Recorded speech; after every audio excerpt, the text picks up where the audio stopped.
उससे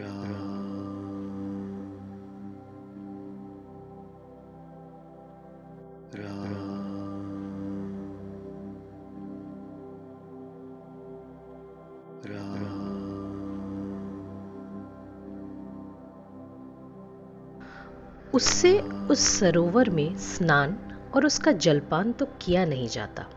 वह अभिमान सहित लौट आता है। फिर यदि कोई उससे पूछने आता है तो वह सरोवर की निंदा करके उसे समझाता है। ये सारे विघ्न उसको नहीं व्यापते जिसे श्री रामचंद्र जी सुंदर कृपा की दृष्टि से देखते हैं। वहीं आदर पूर्वक इस सरोवर में स्नान करता है और महान भयानक त्रिताप से नहीं जलता। जिनके मन में श्री रामचंद्र जी के चरणों में सुंदर प्रेम है, वे इस सरोवर को कभी नहीं छोड़ते। हे भाई, जो इस सरोवर में स्नान करना चाहे वह मन लगाकर सत्संग करे। ऐसे मानस सरोवर को हृदय के नेत्रों से देखकर और उसमें गोता लगाकर कवि की बुद्धि निर्मल हो गई। हृदय में आनंद और उत्साह भर गया और प्रेम तथा आनंद का प्रवाह उमड़ आया। उससे वह सुंदर कविता रूपी नदी बह निकली जिसमें श्री रामचंद्र जी का निर्मल यश रूपी जल भरा है। इसका नाम सरयू है, जो संपूर्ण सुंदर मंगलों की जड़ है।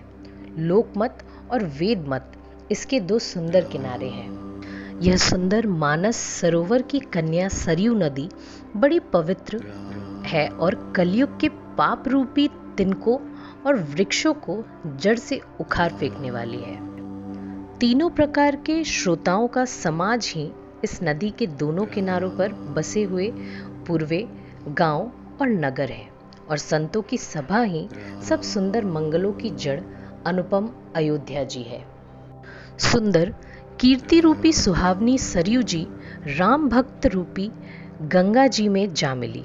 छोटे भाई लक्ष्मण सहित श्री राम जी के युद्ध का पवित्र यश रूपी सुहावना महानद सोन उसमें आ मिला। दोनों के बीच में भक्ति रूपी गंगा जी की धारा ज्ञान और वैराग्य के सहित शोभित हो रही है। ऐसे तीनों तापों को डराने वाली यह तिमुहानी नदी राम स्वरूपी समुद्र की ओर जा रही है। इसका मूल मानस है और यह गंगा जी में मिली है, इसलिए यह सुनने वाले सज्जनों के मन को पवित्र कर देगी।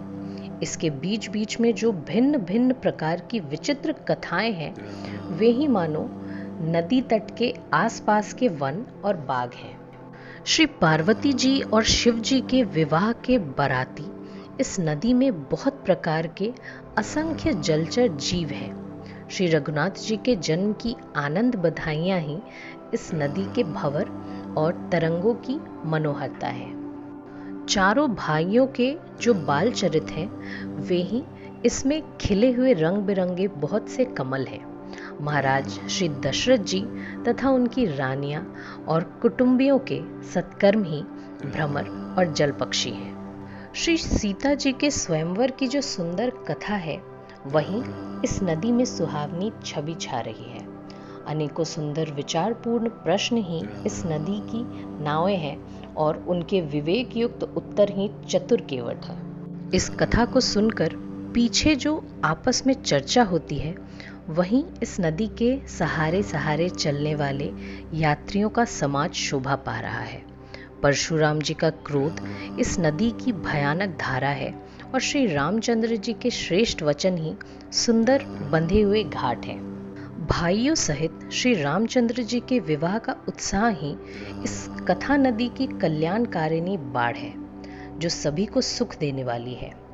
इसके कहने सुनने में जो हर्षित और पुलकित होते हैं, वे ही पुण्यात्मा पुरुष हैं, जो प्रसन्न मन से इस नदी में नहाते हैं।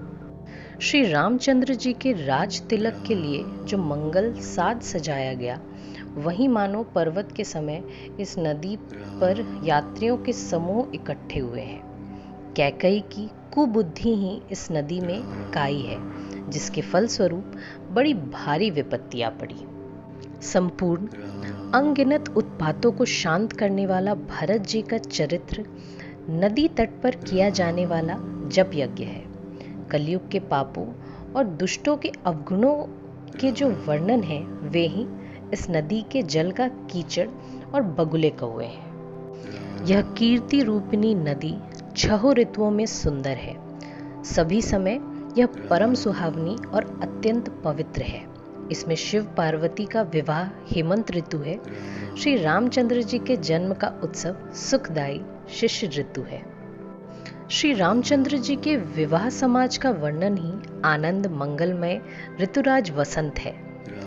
श्री राम जी का वनगमन दुख सह ग्रीष्म ऋतु है और मार्ग की कथा ही कड़ी धूप और लू है।